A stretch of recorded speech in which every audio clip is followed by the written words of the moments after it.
well. And of course, anybody on our Zoom. So tell us about the initial inspiration for this book. First of all, you are a film critic as well as an author. So tell us a little bit about your background so we know who we're talking to. Yes, okay. I am a film critic. I was a film critic for the New York Daily News for 15 years. And I've also been a film critic for Marie Claire and Harper's Bazaar, and lots of other magazines and websites and newspapers, The Wrap. And one thing that I kept seeing over the last few years was this discussion of how women have been underrepresented in Hollywood. And I'm really glad that we're talking about that because it is true, but it only tells half the story. The other half of the story that no one knows is that actually women built Hollywood. Women have always been there. It's just that the spotlight has been elsewhere. And so I really kind of wanted to bring these women back into the spotlight and tell their stories and share their art as well, because it's amazing. It really is. I mean, when you learn, I was reading in the back, when you learn what some of the most iconic films were directed by women, it blew my mind. Not to mention, what the history of film and some of the women in the history of film. So, tell us how you went about deciding on the format of an illustrated book with these fabulous illustrations, which we'll talk about in a second. Yes. Oh, okay. So, well, that's a little bit of behind the scenes background, I guess, into the evolution, not just of my book, but really most books, because the final product often looks nothing at all like the original plan. I happen to love old photos, so that was my original plan, but it turned out that we were so limited by the images that were available from those earliest years. So we started thinking about other ways to bring the past into the present. And I found this incredible website called Women Who Draw, which I highly recommend, by the way, for anyone who is an artist or who just likes looking at beautiful art. And I spent weeks looking through just hundreds and hundreds of portfolios. And eventually, I narrowed it down to a few top contenders. And when a young artist named Austin Claire Clements sent me her sketch as an audition of the costume designer Edith Head, I could just envision the entire book all at once. And so I'll show you, because I really love the sketch, and we barely changed it, I have to say, once it made it into the book. Yeah, it's a fantastic picture. And something that I really encourage people to, as another reason to buy this book, is not only the profiles, which I want to talk about the writing, but if you look at the wallpaper in the background, one of the most remarkable things about these portraits is she has customized the design of the wallpaper around the biography of the woman. And it's really wonderful to kind of look and see. So here, for example, it's sewing scissors and a mannequin. That's not even the proper name, but and a mannequin. Yeah. So at any rate, and tell us about what surprised you most. I mean, how did you go about selecting the women? And then, how did you do your research? Okay, well, so the honest truth, and this is some more behind the scenes secrets, actually, most people do not know this, but this book could be 1,000 pages long. Yeah. We don't hear their stories often enough, but there have been so many incredible women who've helped to shape our culture. And I originally planned, I can't believe I'm even telling you this, but I originally planned for this book to be about 100 women. I had all of them chosen, and they were all, because I'm a film critic, they were all going to be from film.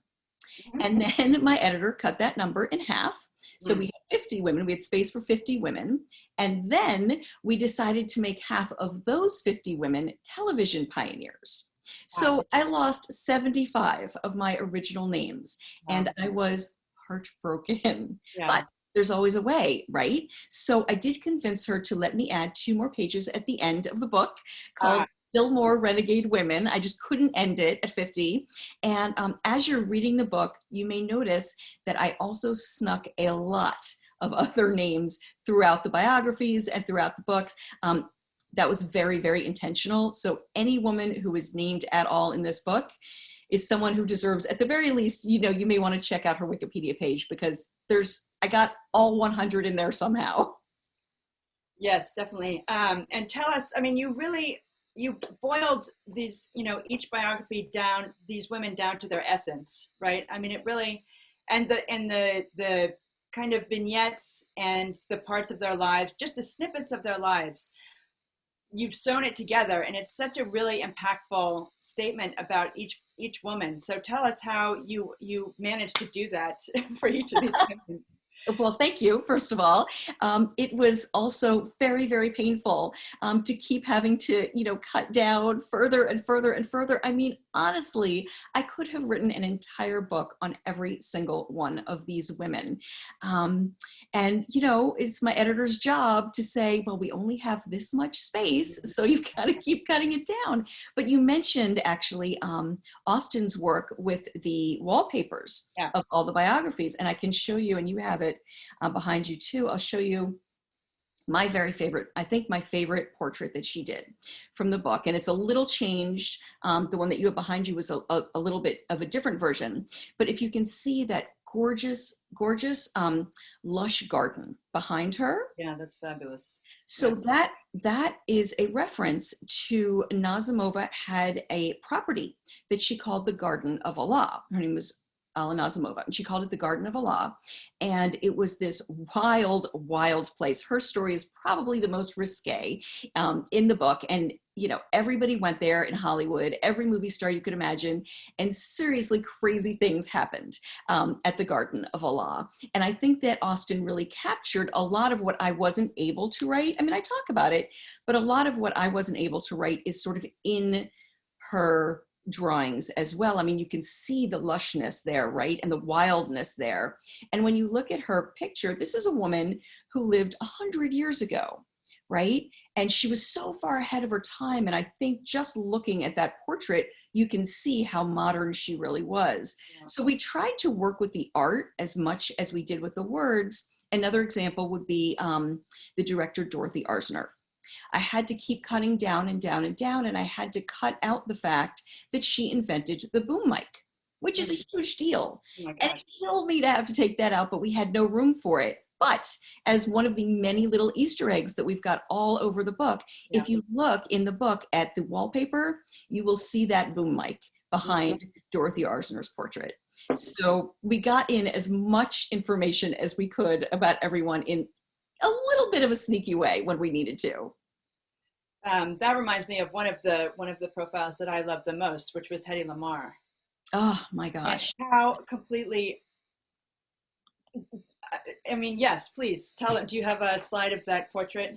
You know what? I don't have a slide of Austen's gorgeous portrait, but I do have a picture of Hedy because I think that her story is so important. One of the things, another thing that's sort of a behind the scenes thing is how we decided to structure the book. Because again, it was very different. The way that it turned out was very different than the way it started. We originally thought that we were going to divide the book by categories. So we would have the actors, the directors, the writers, that kind of thing. But as I was writing the stories, and I didn't really research them in order because we were doing it this way, I realized that the later stories were so different from the early stories. They were much, much happier, actually. Yeah. And so the reason that eventually I decided to reorder the book chronologically was so that as a reader, you could really see the progress for yourself as each one of these women, as we go, kicks down another door for the next person to walk through. And I think actually that Hedy Lamarr and also Dorothy Dandridge, who is here too, so gorgeous, aren't they both? Yeah. But, today they would be celebrated for more than just their beauty, also for their brilliance and their bravery. In the 1940s, I'm sorry to say, they were expected to keep their mouths shut and look gorgeous. you know? So there was very little mainstream acknowledgement until very, very recently that Dandridge constantly risked her life to challenge bigotry, and that Lamarr, I don't know how many people know this, this is absolutely extraordinary.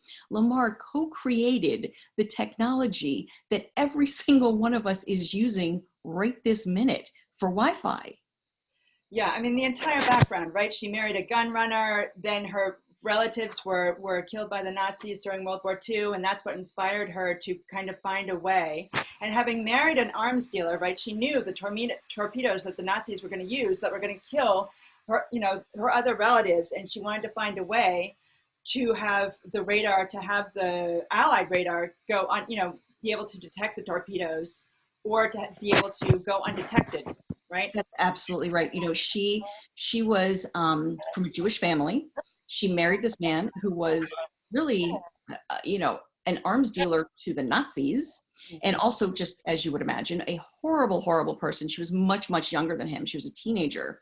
And she had to, her whole life story really is a movie. She had to escape in the middle of the night. She dressed up as their housekeeper, and she escaped. And then he sent people running after her, and she like hid in different places and managed to go several countries with him chasing her before he finally gave up and she was able to come to America. And then she got here, and again, she found that she was just a gorgeous face and body, you know, but she knew she had a brilliant mind as well. And nobody was interested in that. They weren't even giving her very interesting roles because they just wanted people to be able to look at her. Yeah, so what you write is, and it was such a beautiful line, she felt constantly stared at and eternally unseen.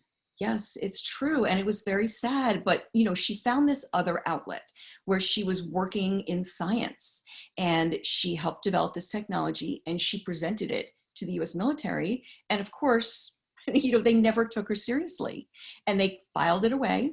And they got the patent on it. Right? They got the patent. She never got paid. She did not get, you know, any acknowledgement until the very last years of her life. I'm so glad she at least lived long enough to see that, you know, she was starting to get the credit for it, but not until she was very, very old. And now we know. And the patent had expired by that time, right? By the time the technology was used. Yeah. She never got a dime from it. So, and I think today, so that's I guess my original point was that, you know, if that story were able to be told today, if she were a modern woman, I think that story would have had a very, very different ending. She would have been absolutely celebrated for her brilliance, you know. Very different. So I know that this is apparently a book called The Only Woman in the Room is about Hedy Lamarr's life. I didn't know that it was about her, but at any rate. And then Jules is asking you if you'd ever consider publishing a part 2, considering, you know, how many fabulous women. I would love to do a part 2. Thank you, Jules. I mean, I'm not kidding when I say I could fill 10 volumes with these amazing, amazing women. It really and truly is just, there's so many incredible women out there. For example, I will tell you, and hopefully we'll see this in volume 2, but I'll tell you now that I've always wanted to tell the real story of Bette Davis. And didn't have room. We had to cut her. Unfortunately, she was on that original list of 100, and I did sneak her in to the last, you know, chapter, but I'd love to give her due and a full chapter because boy, does she deserve it. You know, what we remember today is a truly unfair caricature of her. You know, as an older woman and, you know, whatever happened to Baby Jane, like that's the image that we have of her. And that could not be more unfair because in her heyday, she fought the studio system and vastly expanded acceptable public roles for women.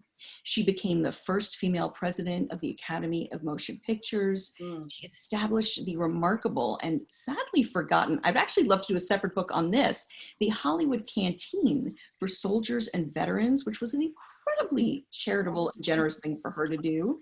And she spoke out very, very bravely against McCarthyism and for women's rights at a time when, again, you know, an actor was just supposed to shut up and, you know, or sort of parrot whatever the studio's views were. So she risked her career and her reputation over and over and over. And that's another one of those situations where you know, her true story and her true voice have kind of been lost to history, and it's a shame. I'd like to bring that back. I've forgotten the name of the series, on the miniseries, I suppose, with that about her and Joan Crawford. Right. FX. Yeah. And that's what we think of, you know, that's the Bette Davis that we think of today. And that breaks my heart. But it did show that the studio heads kind of loved to pit them against each other to their detriment, right? I mean, that was just the game, and they knew it, you know, and they tried to get around it. So, yeah. I have other people I'd like to talk about. I mean, profiles that I want to talk about, but I mean, tell me, what surprised you most when you did your research? Well, everybody's story surprised me somehow, but really from the most obscure to the most famous, I honestly had no idea just how inspiring all their stories actually were, how persistent they had to be. For example, I did not realize just how many obstacles Oprah Winfrey had to overcome as a child and a teenager, or how powerful Lucille Ball was. Oh my gosh, yes. Right? Decades after I Love Lucy went off the air. Who knew? You know, we should all know that. But I will say that the surprises really started for me with the very first story of Alice Guy Blache. And I do have a slide of her as well so that you can see what she looked like. I knew that she was the first female filmmaker, but I had no idea that she absolutely helped invent cinema itself. She made over 1,000 movies of every style, often inventing and defining those styles, those genres as she went. You know, around what time period is this? So she started making movies in 1894. Okay, right. And she ended around 1920. And she didn't want to end. It was sort of a tragic. The stories, I do tell the story in the book. It's kind of a tragic story about what happened to her. Her husband kind of took over. She actually founded a film studio, one of America's first film studios, and he took it over and bankrupted it. And, you know, he actually then left her for one of the starlets in their movies, went off to California, started over, and she, you know, it was a cold world and every door was closed to her. She could not get another job after that. And so she sort of fell out of history, right? But the truth is that nearly every movie that we have ever seen has its DNA in her work. Her film, actually, The Cabbage Fairy, is the very first fictional film ever made.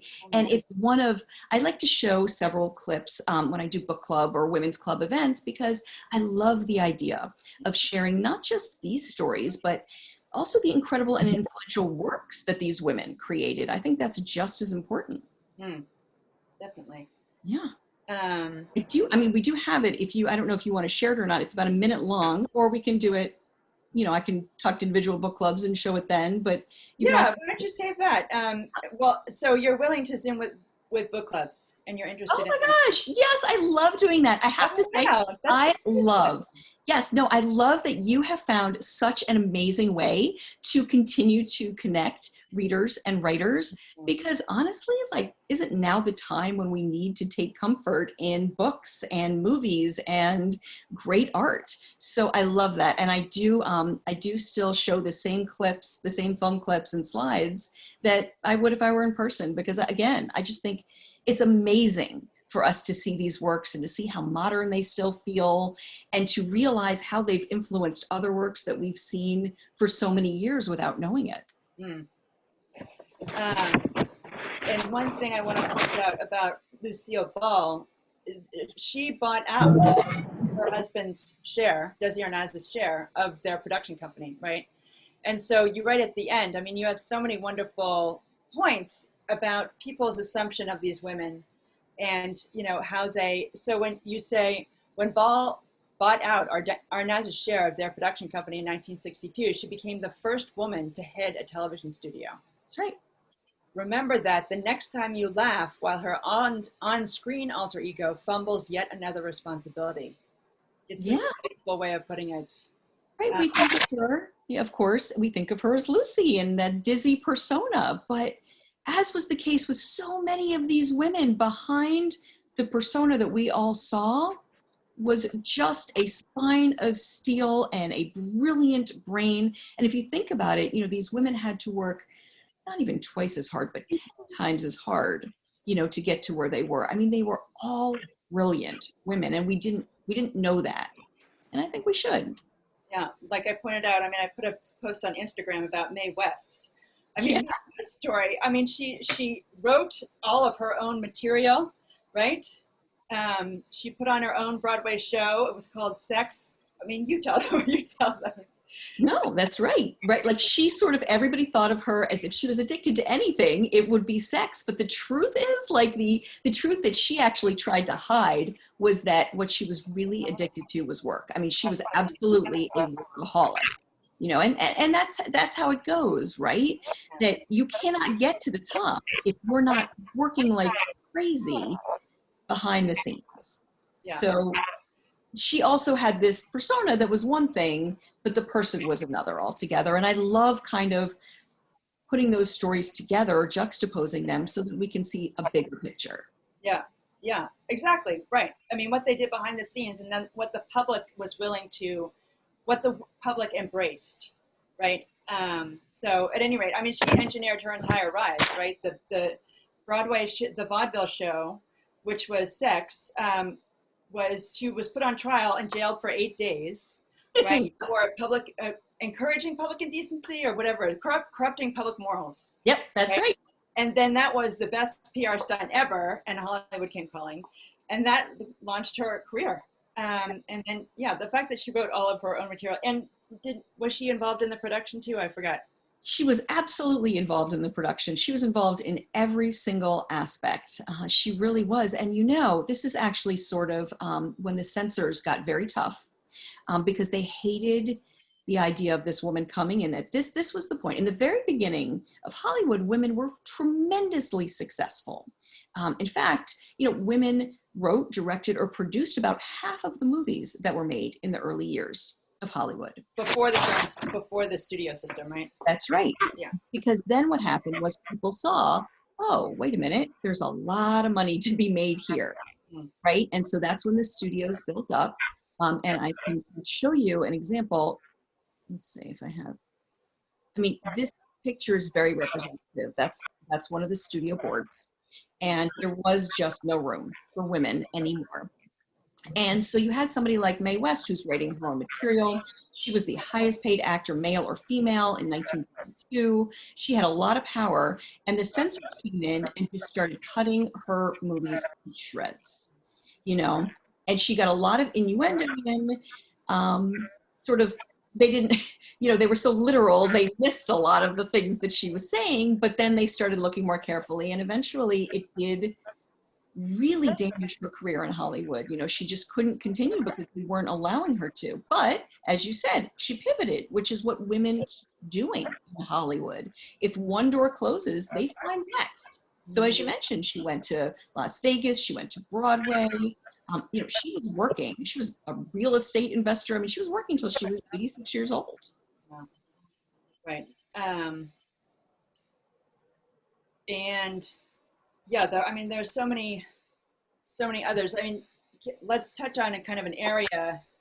Hedy Mcdaniel and Anna Mae Wong. I mean, I had to look up what help me pronounce this, miscegenation laws. Miscegenation. Yeah. Right, which barred her from kissing a co-star that was a Caucasian because they didn't want to see an interracial kiss. Am I describing it correctly?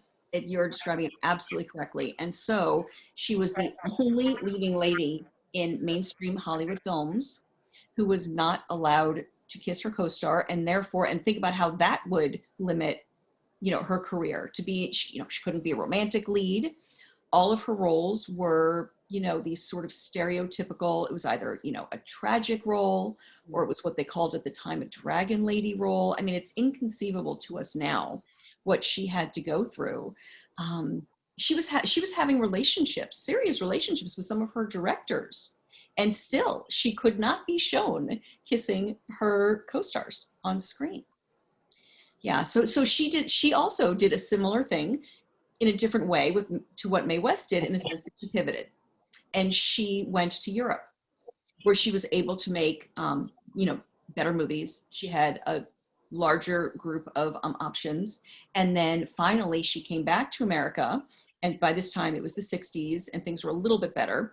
And she started in her own TV show. Oh, wow. Okay. Yeah, I mean, I think we're still working on Asians in film, right? I mean, Sure are. yeah. Yeah, just recently in terms of the films that have been made, like Mulan is supposed to be right groundbreaking in kind of that respect. But Hedy Mcdaniel, tell us about Hedy Mcdaniel, because it's such an amazing story. And I even looked up some of the behind the scenes stuff. So yeah. Do you have a picture of that portrait? I wish no, I don't. I wish I did. Yeah, I will share it on Instagram and Facebook afterwards. Okay. Yeah. Her story is really incredible. We know her from Gone with the Wind. That was an incredibly stereotypical role. She was Mammy. Yeah. Yep, exactly. And she did win the Oscar for it, for Best Supporting Actress. And that was a huge moment, right? That was a historic moment. But what 1940, right? Yep. And she was the first African American to win an Oscar. That's correct. Yeah. And then Dorothy Dandridge later was the first African American to be nominated in a lead acting category, male or female. But what we didn't see, so we know that picture of her holding her Oscar, right? She's got that beautiful white flower in her hair, and she's so proud and she's so happy. But what we never ever saw, I mean, there were, as far as I know, no photos of it, was the fact that she was sitting at a segregated table away from everyone else. You know, nobody talked about the fact that she was not invited to the premiere of the movie that she won an Oscar for. You know, that's where we were. Yeah. So, and it's the fact that she had the career that she had is really actually extraordinary. People often think of her today as, you know, selling out, or, you know, why would she take roles like that? But she said, this was a very famous quote of hers, which I do include in the book. And she said, you know, I can make $7, you know, an hour, or $7 a week playing these or actually, let me start that again. I can make $7 a week washing clothes, you know, cleaning up, or I can make $700 a week playing characters who do that. Right. Her choices were so stark. And that's something that I think people they definitely did not realize then. And I'm not sure that they still realize it even today. No. So Suzanne is asking, was she Hedy was not allowed to accept her Oscar in the same room as the others? She was in the room, but the way that they did it back then, so it's different. The person who changed the system actually was Bette Davis. So before Bette Davis was the president of the Academy, it was a dinner. And so you sat like the Golden Globes, you know, you sat at a table with all of your castmates, you know, maybe 10 or 12 people at a table. And it was a big room, just like the Golden Globes. And it was actually Bette Davis who changed that to a theatrical event that people could watch at home. And, you know, it sort of would seem more like a show. But at the time it was a dinner. And so everybody was sitting in the room together, except Hedy Mcdaniel and her date, and I believe her manager. The three of them had their own separate table on the very back side of the room. So I actually looked this up because I just wanted to see it. So the speech, right, that was before she was presented with the award. I don't know who the actress was, but right, the speech was, "We're opening doors by presenting this Oscar. This is groundbreaking." And then meanwhile, she's sitting at another table. Has to go, you know, in the far back of the room, as you say. David O. Selznick had to call in a favor to even get her admitted into the hotel, right, to accept that award. I mean, it was really unbelievable. But and then when you see her accept the award, of course, there's absolutely no indication that any of this happened, and she was so, you know, gracious about receiving the award, but. Yeah, that's true. And I'll tell you something else is that, believe it or not, that's something that continues. That's a thread that continues so far into the book. Dorothy Dandridge, when she was nominated, she thought, okay, my life is going to change. You know, and she basically died at, I think, 42 of heartbreak because her career was just such a struggle. And I interviewed Rita Moreno for the book. Okay, I mean, we're talking about a contemporary icon, right? And she said the same thing. I thought after West Side Story, my whole life, that was it. Everything was going to change for me. You know, and then she didn't get any work for another couple of years. You know, she actually also pivoted. She went to the stage. So this is something that we see over and over and over in, I would say, the first 2/3 of the book, which is really heartbreaking that, you know, this wasn't that long ago. No. Oh, Susan's asking, did you hear the comments a few days ago from Halle Berry? No, I didn't. What were they? I don't know. Susan, tell us, chat us what it was. Or do you want to come on? Do you want to unmute yourself and tell us? If you can, go ahead. If not, just chat us. So people are asking to see the clips. I didn't prepare the clip. I didn't prep the clip for the Hedy Mcdaniel's acceptance award, but maybe in the future you can show it. I'll post it on Facebook. How about that? Sure. And like I said, I show tons of clips when I do my talks. We do have the Alice Guy Blache clip. If people are interested in seeing, that was the very first fiction film ever made. Yeah. Guys, chat us if you'd like to see that. Have that. It's about a minute long, and it's very special. Susan's saying that yes. All right, Suzanne would like to see it. All right, you guys are. Suzanne, she said that winning the Oscar was not the best thing for her. Oh, why is that? All right. So, am I showing this? I'm showing this, right? Sure, you show it, but I'll just set it up real quickly, okay. Which is to say, so this movie was from 1896, I believe, very first, like I said, fictional film ever made.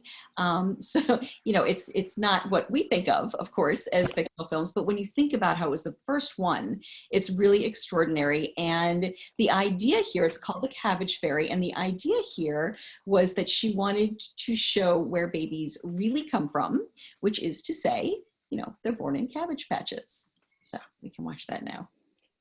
Okay, so I'll stop your screen sharing and I will start mine. And if it's not showing as a movie, you tell me, and we'll take it from here.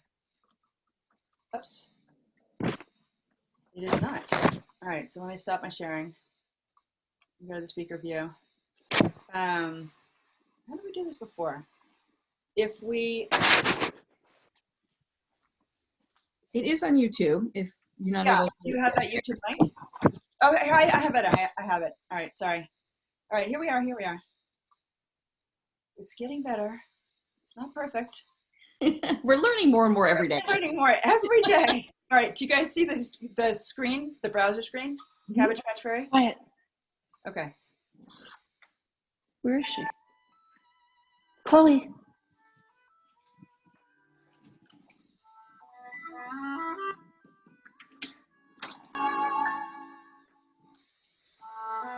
Go do business. Go do business.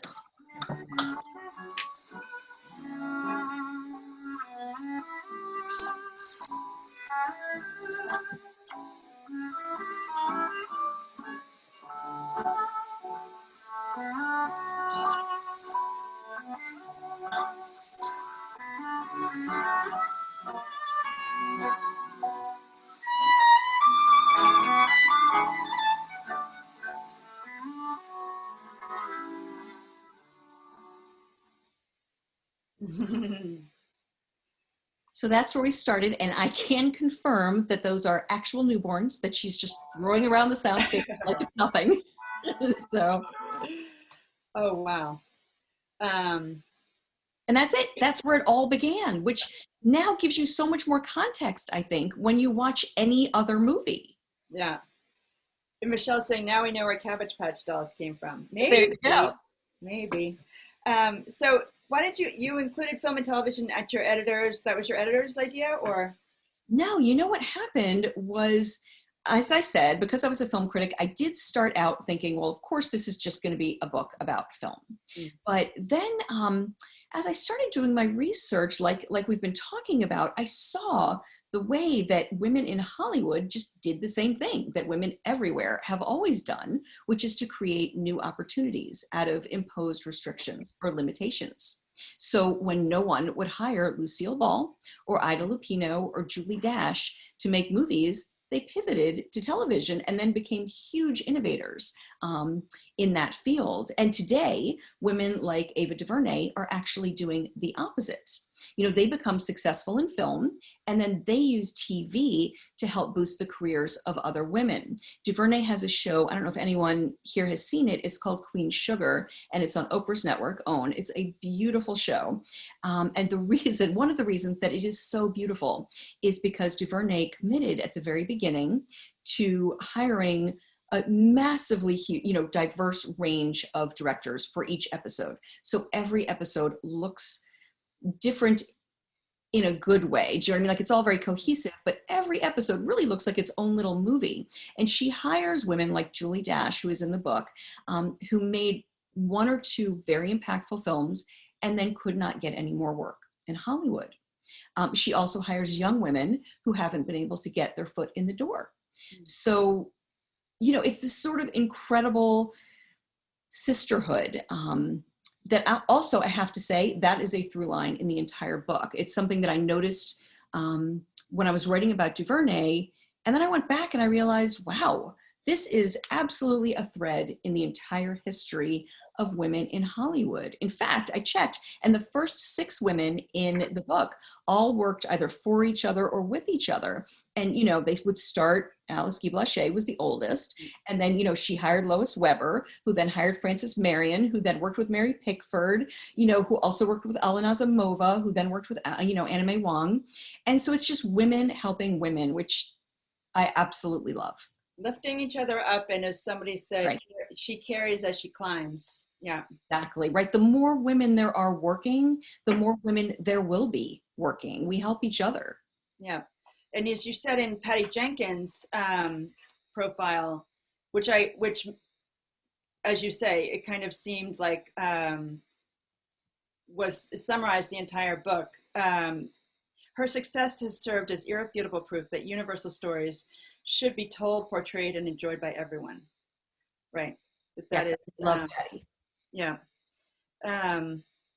She makes some really great points about, well, I want to talk about, I'll just mention it briefly, because I would like to touch about Streisand and then Sherry Lansing, because I say something similar about women in power that I think is so brilliant. But so Patty Jenkins, I mean, obviously we all know she directed Wonder Woman.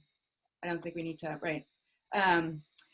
She said, fantasy male characters are smart, funny, vulnerable, and badass. Women have struggled incredibly to get to be all those things, and people are always trying to take something away. Yeah. And then she says about, people are complaining that she's still wearing high heels.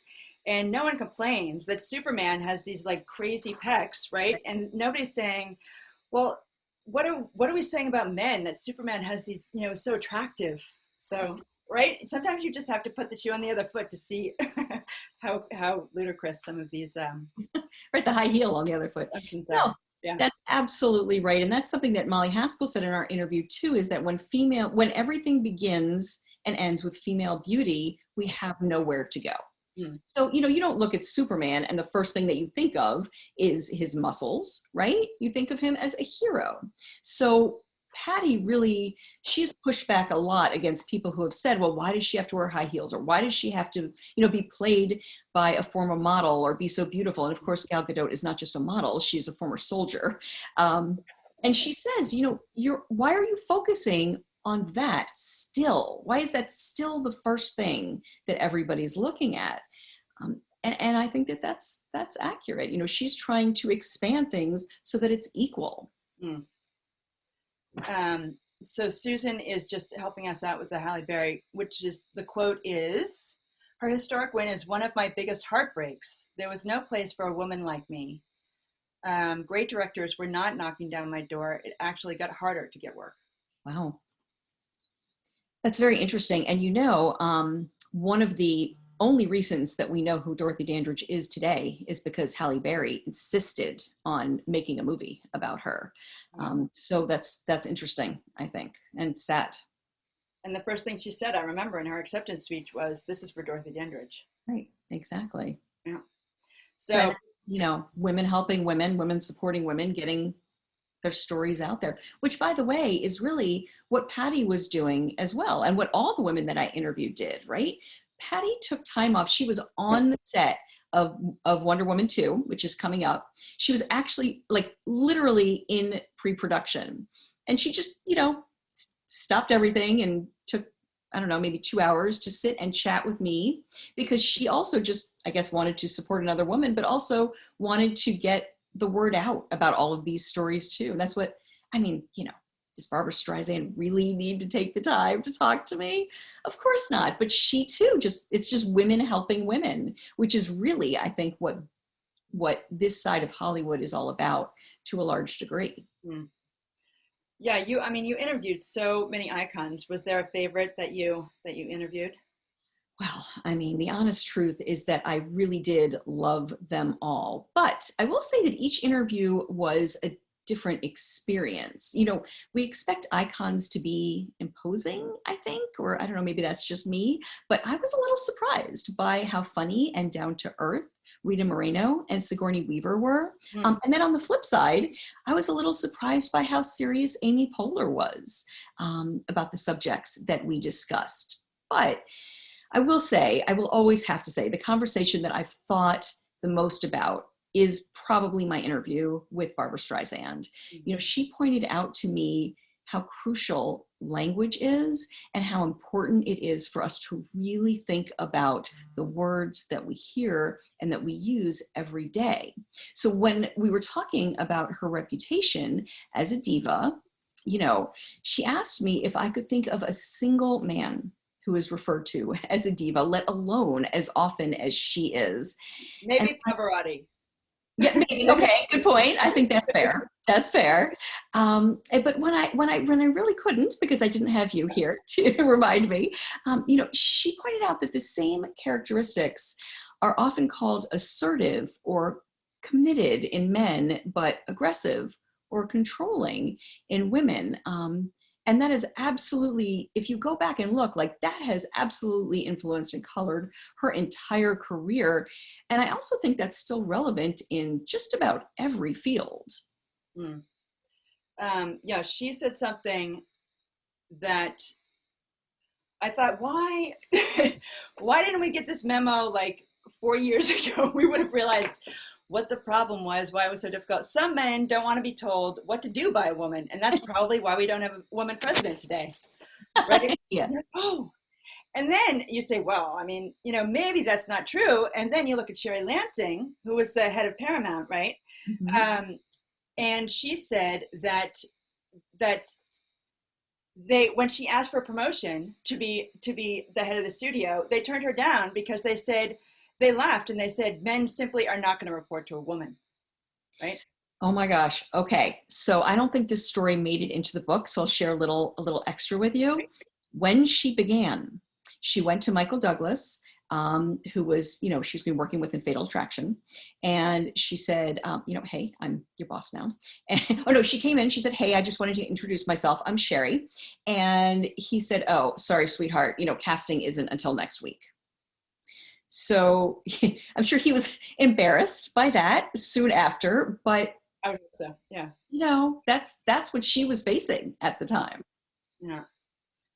Again, she was an attractive woman, so maybe that's why, he thought, but all the same. It never would have occurred to him that she would have been anything else, you know? Yeah. Right. So between not being told what to do and not reporting to them, what's left? There's right. Not much left. So let me see. Was there anyone that you didn't include that you wish you could have?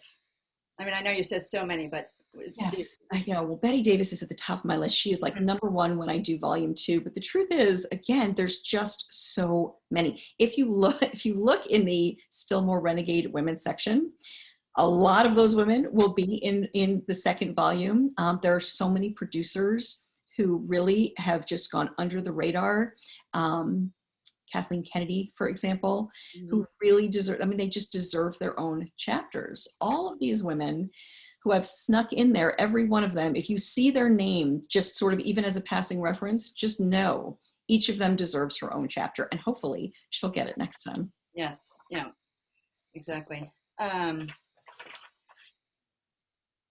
And you said that the major differences between the earliest stories and the most recent ones were kind of how they turned out. But was there another difference that you noticed? That's a good question. It was true. I'll tell you, here's some more backstage info. I turned in, my first group was all from the early years. It just was a coincidence. And my editor called me and she said, we might have a problem because all of these stories are so sad. Mm. And I thought, oh no. And I did more research on them. And then it turned out, they weren't all so sad. Like a lot of the time I was ending their story in Hollywood. So Alina Azimova, for example, who is right behind you in your background. I mean, her Hollywood story did not end well at all. And that's where my chapter originally ended. But then I did more research and I found, well, actually, she went back to Broadway and had just enormous successes. And of course, the Garden of Allah was a place where people really kind of felt like they could be themselves for the first time in a very restrictive society. And then that turned out to be true more often, I would say, in the early years, where you keep looking past Hollywood to see, okay, what else? Because the truth is, they wouldn't be pioneers, they wouldn't be trailblazers or renegades if they didn't keep going, right? Past the doors that slammed in their face. So that was actually a lesson that I learned. I had to keep going too and see what the next door was. And the next door, Alice Guy Blache is a good example of that too. Her story, as I told you, ended very sadly, but my editor challenged me, go back and just make sure that this is really how you want to tell this story and how it really ended. And it turned out, she had written an incredible memoir. It was not published in her lifetime, but she was absolutely outraged. She was a very strong woman. She was outraged that she had been written out of history. The historians were all men, and they gave the credit to other men. And so this woman who helped create an entire art form totally disappeared. And she was furious. So she said, you know what, I'm going to write the story now. And her memoir, it didn't get published, unfortunately, in her lifetime. It was published right afterwards, but she rewrote the story, right? And so now we know the truth. And so almost every story, I would say the early years, was a case where you had to keep looking past those first few doors that might have slammed in their faces. And then it turns out you're even more awed by them. Whereas in the later years, they're walking through those doors already that the people before them have opened. So you don't have those, you still have obstacles, of course, but not in the same way to the same degree. Yeah, maybe they focused more on making sure that women were seen and heard and portrayed, right? Like Shirley Clark said, what will really help women is if they show up everywhere. Right. Yeah. I think that's absolutely true. And Gina Davis started this Institute on Gender in Media, which I had no idea. And the motto was, if she can see it, she can be it, right? Right. So that, of course, came out of Thelma and Louise, as you could imagine. And working with Susan Sarandon, Gina Davis was a model and a starlet. And she was on this movie and she saw, with a female writer and the first woman to win a screenwriting Oscar since Frances Marion, who was also in the book in the 1930s. So that's a long time to go. And so she had all these incredible women around her. She was telling this incredible story about women. And she said, she just had an epiphany, not just on set, but afterwards when she saw how women responded to the movie. And then of course she worked with Penny Marshall after that. And she thought, oh, this is great. This is what it is now. And then it wasn't. And so she thought, oh my God, we have to be the ones to enact change. If we want to see change, we have to make change. And so she has put her money where her mouth is, and she is working on this all the time. She has started the Bentonville Film Festival, which is a festival that is not only just for women and diverse voices, but it is the only festival where all of the winners get guaranteed distribution. So it's not only a place for them to show their work, but she's allowing these people these winners to then go on and have other people see their work too. It's a platform also. And Ava DuVernay's done that too. She has a distribution division called Array, which of course represents just the enormity of diverse voices that she knows are out there. And so she's also doing the same thing. And maybe that's another difference, is that now women are able to be more successful. And so they have more power to turn around and then, you know, lift up other people after them. Yeah. Susan's asking, when is the publication date? Can't wait to buy it. It is in bookstores now. Out now. And Thank you, Susan. Yeah, I think this is actually a perfect December book club pick, because in December, right, you're so busy with the holidays. I think even this year, we will all be busy with holidays. So you want something kind of short, but this will give you, so it won't take you a long time to read, but it's so rich in terms of things to talk about. So I really think it's like a perfect December book club pick. Yeah. So I'm just looking at the quote, thinking that Molly Haskell said that traditionally in Hollywood, the male power has been the creation and the female power has been she's the muse and the fulfillment of the fantasy.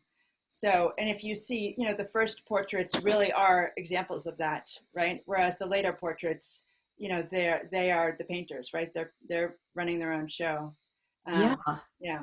That's true. And another thing also, actually, since you mentioned book clubs, that I often do, and I feel like this is relevant. So my editor really was very kind and very patient. And I asked her for something else. I asked her, she had such tight space.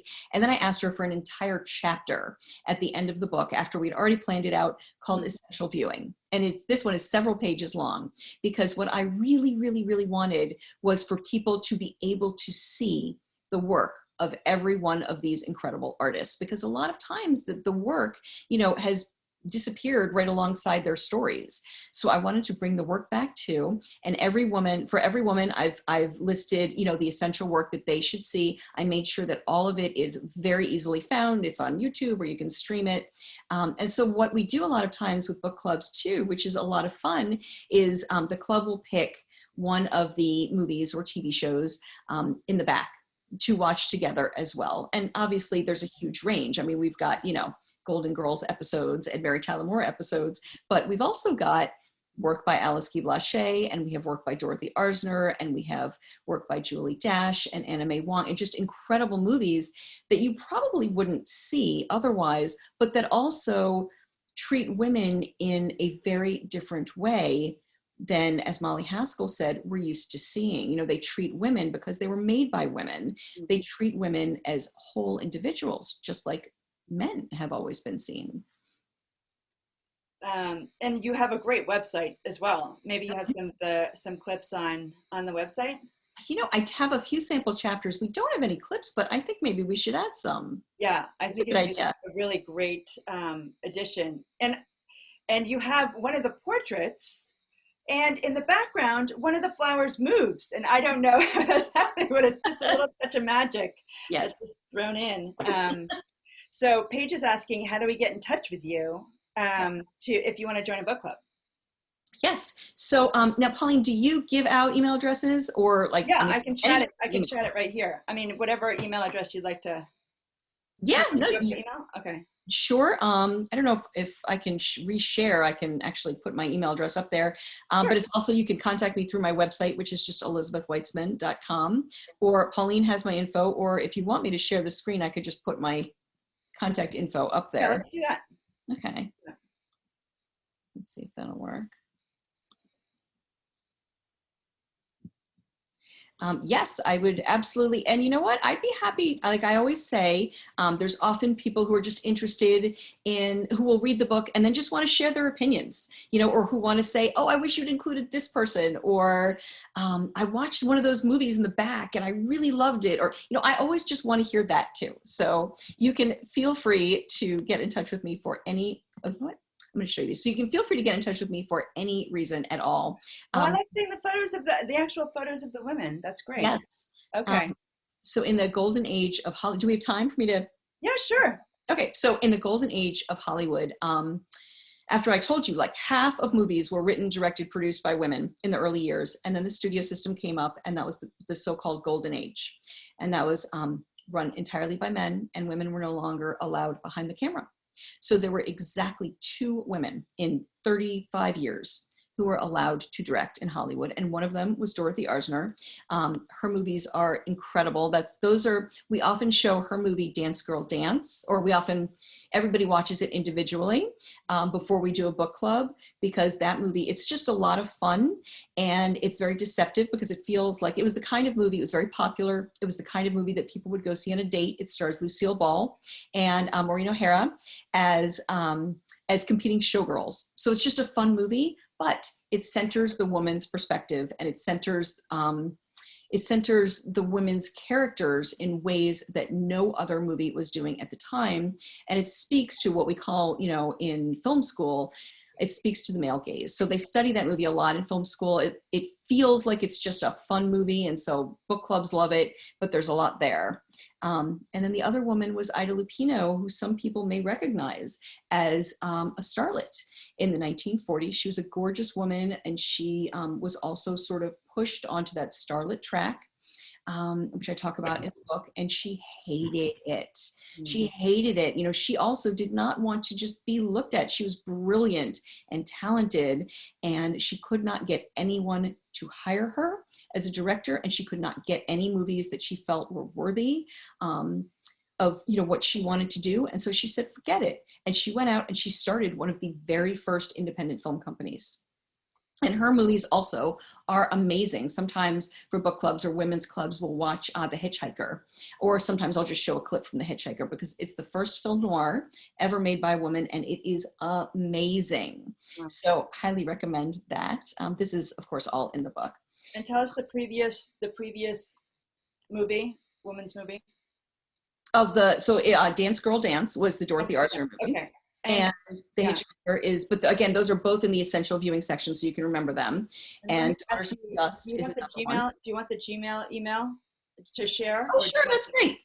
You can do both, and whatever you want to do. I always love to hear from people, just, for any reason. I mean, film fans and book lovers love to talk to each other, right? Yes. So, right, and then you can also email me here if you want to just get a screenshot of that. Elizabeth@renegadewomen.net. Okay. You can reach me at their website. Renegade. Okay. Sorry if you're hearing a cat in the background. It's very demanding. All right, here we are. I'm just typing in your .net. Elizabeth@renegadewomen.net. Okay. All right, so there's that email as well. Okay. As you can see, it's such a rich, we could just go on forever. And I didn't even really touch on any of the television women, but I mean, or not enough. But at any rate, I think people definitely get an idea. And so thank you so much for coming on and telling us about this, this really fantastic book. It's like an uncommon, I'm not sure that book clubs would have thought of it as a book club choice, but now that I think we've brought it to their attention, it makes a ton of sense. And really the illustrations, the wallpaper in the background is customized for almost every portrait. Yeah, for everyone. So they're really works of art in and of themselves, not to mention the writing, as I've quoted to you several. So thank you so much for joining us. And so we're going to give away 3 copies of the book. And if you would like to win a copy of the book, stay on. If you wouldn't like to win a copy of the book, thank you so much for joining us. And Elizabeth, you don't have to stay on if you don't want to, but I'll just stay and pick some people to win the book. Okay. And thank you everybody for coming. Thank you all so much. And thank you, Pauline, so much. This was wonderful. And I'm really looking forward to, speaking further to the people who are here. Good. I'm so glad that you're going to be available. So that's really wonderful to hear. All right. So I'm going to, Are you going to share? What was that? Should I stop my share? Do you need me to do that? Oh, yeah, sure. Okay. All right, great. So I'll go to gallery view. And all right, so you are all people that would like to win a copy of the book. Am I up? Yeah, people still coming in. So let's see. How about, I'll go on the second screen. Wow, a lot of people. Heather Nash. Heather Nash, number 1. Heather Nash. Renee Gordon. Renee, yeah, there you go. All right, so you have to email me. If you hear your name, you have to email me your mailing address, okay? So we know, so Elizabeth will know where to send the book. And where Susan Moore. Yes. Okay, so just be sure to email me at Pauline@bookmovement.com, but also info@bookmovement.com. We'll get it done. And Bonnie, I'm sorry. Next time. But you know what? It's actually, this book is surprisingly inexpensive. I forgot what it is, but it's certainly, it might be under $10. It's yeah. Are you still there? Are you still there? Yes, I am. We wanted to make it accessible for everyone. So it is a gift book, but it also is an accessible one. So it's about $10 on Amazon. Yeah, it's fantastic. Okay. So wonderful. So thank you so much, everyone. And I'm so happy. I had a great time. I hope you enjoyed it as well, Elizabeth. I had a fantastic time. Thank you. Good. All right. So good night, everyone. I think we'll have another one of these, not next week, but the week after. And I'll be sending the invite out this week. So, Pauline, did you get my direct message with my address? Yes. Alrighty, because I missed your email, so that's fine. Oh, it's Pauline@bookmovement.com. PAULINE. Naperville, Illinois, right? Yep. Okay, got it. And I'll copy it down right now. Alrighty. All right. Good night, everybody. Good night, everyone. Thank you.